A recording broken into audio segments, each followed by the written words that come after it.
معلوم ہے کہ کل سورج گرہن ہے اور خبریں یہ آ رہی ہیں کہ 80% سورج کل گرہن ہوگا۔ اس بارے میں اسلامی حکام کیا ہیں، شریعت کیا کہتی ہے، اس کے لیے علماء نے سوچا ہے کہ کچھ باتیں عوام تک پہنچائی جائیں، تو اس لیے میں نے بھی ارادہ کیا کہ شرعی حکام اس بارے میں بتائے جائیں، اس میں حکمتیں کیا ہیں۔ رسول اللہ صلی اللہ علیہ وسلم کے دور میں سورج گرہن ہوا ہے۔ آپ صلی اللہ علیہ وسلم کے نرینہ اولاد نہیں تھی، آپ کو اللہ نے اولاد دی اور آپ کے بیٹے کی موت واقع ہوئی۔ یہ ایک بہت بڑا حادثہ تھا اس وقت، کیونکہ عرب میں نرینہ اولاد کی بڑی ویلیو تھی۔ آپ صلی اللہ علیہ وسلم کو اللہ نے بیٹیاں دیں، بیٹا نہیں دی، اور بیٹا دے کے اٹھا لیا، تو ایک بہت بڑا واقعہ تھا، اور اللہ کی قدرت کے اسی دن سورج بھی گرہن ہو گیا۔ تو عرب یہ کہا کرتے تھے، زمانہ جاہلیت میں یہ بات مشہور تھی کہ کوئی بہت بڑا دنیا میں واقعہ ہوتا ہے تو سورج یا چاند گرہن ہو جاتے ہیں۔ اسی دن سورج بھی گرہن ہوا تو یہ بات پھیل گئی کہ محمد صلی اللہ علیہ وسلم سید الانبیاء رسول اللہ صلی اللہ علیہ وسلم کے بیٹے کی چونکہ موت واقع ہوئی ہے، اس لیے سورج گرہن ہوا ہے۔ آپ صلی اللہ علیہ وسلم نے اس بات کی تردید فرمائی اور آپ نے فرمایا ان الشمس والقمر آیتان من آیات اللہ لا ينکسفان بموت احدہم، کہ سورج اور چاند اللہ کی نشانیوں میں سے ایک نشانی ہے۔ لا ينکسفان بموت احدہم آیاتہ،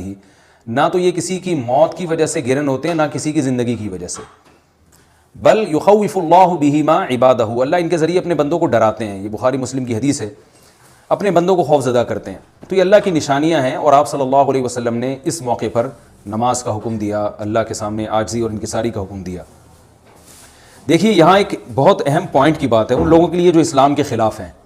جو محمد صلی اللہ علیہ وسلم سرور دو عالم سید الانبیاء صلی اللہ علیہ وسلم کو سچا نبی نہیں مانتے،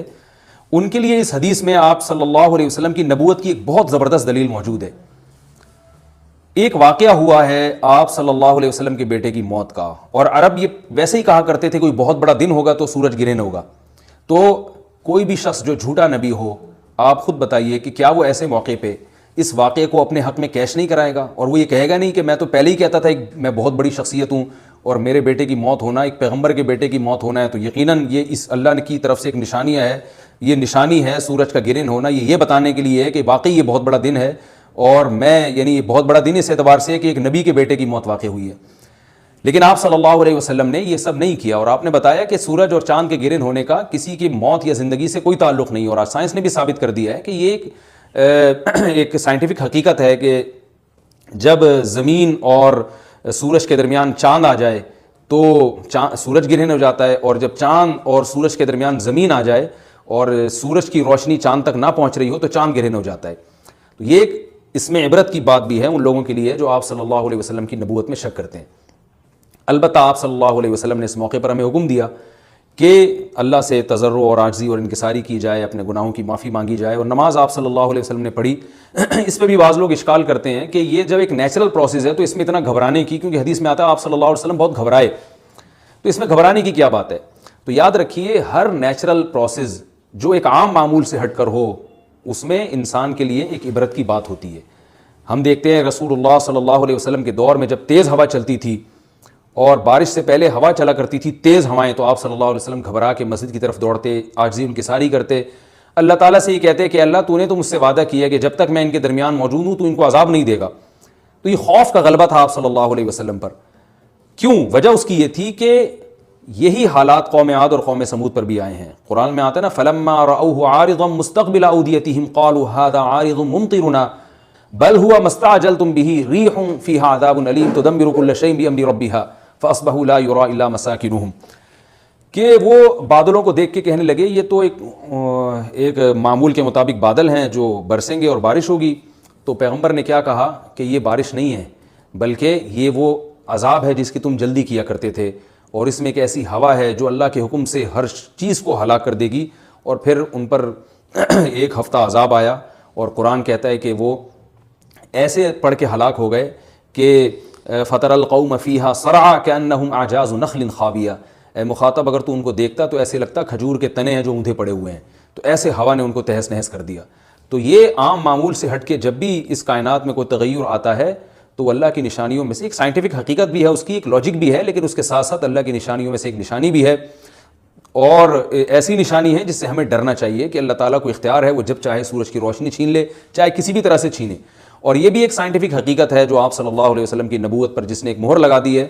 کہ سورج اور چاند کا گرہن ہونا، اگرچہ اسی ایک لاجک ہے کہ چاند سورج کے سامنے آ جائے تو سورج گرہن ہو جاتا ہے، لیکن اس بارے میں جو ہماری تحقیق ہے، جو سائنسدان کہتے ہیں کہ یہ وقت اس یعنی خطرے کا وقت ہوتا ہے، سورج سے ایسی خطرناک ریز نکلتی ہیں جو نقصان کا سبب بن سکتی ہیں، تبھی بعض حضرات سورج کی طرف دیکھنے سے بھی منع کرتے ہیں، اور یعنی نظام میں تھوڑی ایک عام نارمل روٹین سے ہٹ کے اس کائنات کا نظام چلتا ہے، تو اس لیے یہ اس کائنات کے لیے، زمین کے لیے ڈینجرس ہو سکتا ہے، اور جو گریوٹی اور جو کشش کا نظام ہے اس میں بھی خلل واقع ہوتا ہے، تو ایسا نہیں ہے کہ یہ بالکل ایک نارمل کنڈیشن ہوتی ہے اور اس کا کوئی نقصان ہی نہیں ہے، یہ بالکل غلط ہے، اس میں نقصان کا بہرحال خطرہ ہے، اور اس بات کا امکان موجود ہوتا ہے کہ قدرت انسانوں سے انتقام لے یا انسانوں کو نقصان پہنچائے، اور ویسے بھی جن کے دلوں میں اللہ کا خوف ہوتا ہے وہ تو ویسے ہی اللہ کے وہم من خشیتہ ہی، قرآن مجید میں اللہ تعالیٰ کا ارشاد ہے کہ مشرکین بار بار یہ سوال پوچھتے تھے قیامت کب آئے گی کب آئے گی، اللہ فرماتے ہیں لیکن جو مومنین ہیں ان کو اس سے غرض نہیں ہے کہ کب آئے گی، والذین آمنوا مشفقون منہا، وہ تو قیامت سے گھبراتے ہیں کہ پتہ نہیں ابھی نہ آ جائے،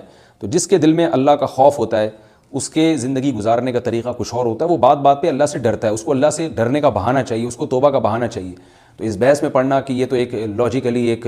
سورج کی روشنی غائب ہو جائے گی، وہ ٹھیک ہے، یہ سائنسدانوں کا شعبہ ہے کہ کیوں غائب ہو رہی ہے، ماہرین فلکیات کا شعبہ ہے، لیکن اہل ایمان کا جو کام ہے اس موقع پر، ان کا جو وظیفہ ہے وہ یہ کہیں کہ اللہ کی نشانیوں میں سے ایک نشانی ہے، اللہ اپنی قدرت دنیا میں دکھاتا ہے کہ میں یہ بھی کر سکتا ہوں چاہے کسی بھی طریقے سے کروں، تو ہمیں اس موقع پر بہرحال اللہ کے سامنے جھکنا چاہیے، اپنے گناہوں سے معافی مانگنی چاہیے، اور وہی عمل کرنا چاہیے جو رسول اللہ صلی اللہ علیہ وسلم نے ہمیں بتایا ہے، اور اس بارے میں جو توہمات پھیلے ہوئے ہیں اس سے بھی ہمیں اجتناب کرنا چاہیے، جیسے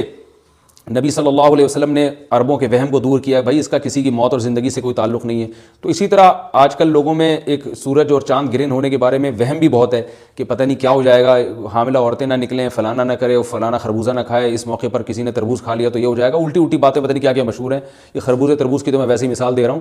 تو کوئی بھی چیز جب کہنی ہو تو پوری طرح سے اس کی ریسرچ کریں، مجھے نہیں پتا حاملہ عورت کو فائدہ ہوتا ہے نقصان ہوتا ہے سورج گرہن ہونے سے، لیکن اگر نقصان بھی ہوتا ہے تو اس کی کوئی مستند دلیل ہونی چاہیے آپ کے پاس، ایسے ہی سنی سنائی باتیں آگے نقل نہ کریں، تو بہرحال ہمیں جو کرنے کا کام ہے جو رسول اللہ صلی اللہ علیہ وسلم نے بتایا ہے وہ کام بخاری اور مسلم کی حدیث کے مطابق نماز ہے، انفرادی بھی ہے، جماعت سے بھی ہے، مستحب یہ ہے کہ جماعت سے نماز پڑھی جائے مسجد میں یا کسی بھی میدان میں، اور 2 رکعتیں امام پڑھائیں گے اور اس میں سرن تلاوت بھی کر سکتے ہیں، جہری تلاوت بھی کر سکتے ہیں، دونوں رائے ہیں علماء کی، آج کل جہری کو اس لیے ترجیح دی جاتی ہے کہ صلاۃ کسوف میں جو رسول اللہ صلی اللہ علیہ وسلم کی سنت ہے وہ لمبی نماز ہے، تو لمبی نماز پڑھیں گے تو اگر آپ آہستہ آواز سے پڑھیں گے تو لوگوں کو تھکاوٹ کا احساس زیادہ ہوتا ہے، جہری پڑھیں گے تو تھکاوٹ کا احساس کم ہوتا ہے، تو اس لیے دونوں قولوں پہ فتویٰ دیا جاتا ہے، وہ ایک قول راجح ہے اور ایک میں آسانی ہے، تو آسانی اس قول میں ہے کہ جہری تلاوت کی جائے، اس میں لوگوں کو نماز میں کھڑا رہنا آسان ہوتا ہے، تو لمبی سے لمبی نماز پڑھی جائے۔